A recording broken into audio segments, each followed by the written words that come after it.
For this lesson, I'm working with the project file 0304 Move Clips in a Sequence. And you can find that project file with the media associated with this lesson. Essentially, editing is adding, removing, or moving clips in a sequence. It's common to discover your sequence would work better if you change the order the clips play in. And let's look at some ways to move clips in a sequence. I've got a very simple sequence here with 5 clips, one after another, and they have linked audio.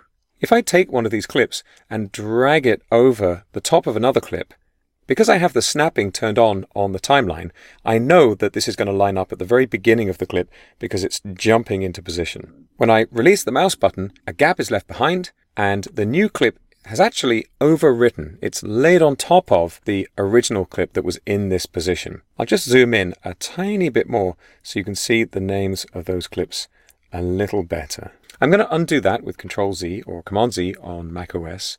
And I'm going to do the same thing again, but this time I'm going to drag over to the beginning of the clip. And now I'm going to hold down the Control key here on Windows. This would be the Command key on macOS before I release the mouse. And you can see I'm getting these arrows on every track indicating that something's going to happen on those tracks. So I'm releasing the mouse now, and you can see what's happened.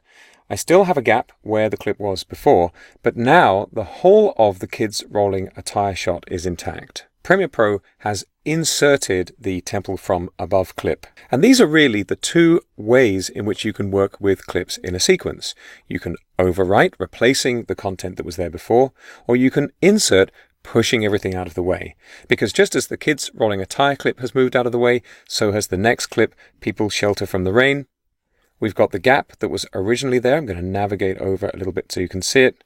And that last shot, everything's moved along in the timeline, including the gap that the clip was in originally. Now I'm going to undo that and just scroll over a little so you can see all of these clips. The timeline panel has a linked selection mode where you can turn off the linking between the video and the audio parts of clips for everything in the timeline panel. I'm just going to turn that feature back on though, so that everything is selected together. But you also have the option to unlink individual clips. So here, for example, I'm going to right click on this People Shelter from the Rain clip, and I'm going to choose Unlink. Right away, you can see the audio is deselected. And this means if I want to, I can move just the video. You can see the duration of those clips was pretty similar, but I've got a tiny little bit left of the clip before it.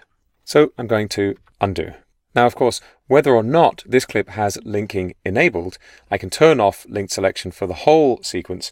And if I want to, I can take all 3 of these. I'm just dragging out a marquee or a lasso selection to get the video from all 3 of these clips, and I can drag them over to an earlier point of the timeline. This isn't going to do much for my audio, of course, where I've left it behind. And you can see this unlinked clip isn't giving me a warning because I've told Premiere Pro not to worry about the connection between the 2 clips, the video and the audio. But these later clips are still linked. And so although I've turned off linked selection, Premiere Pro knows that there's a 2-second and 11 frame gap between the positions of these video and audio clips. So I'll just undo again with Control or Command Z, and I'll put link selection back on. We can also break clips into pieces.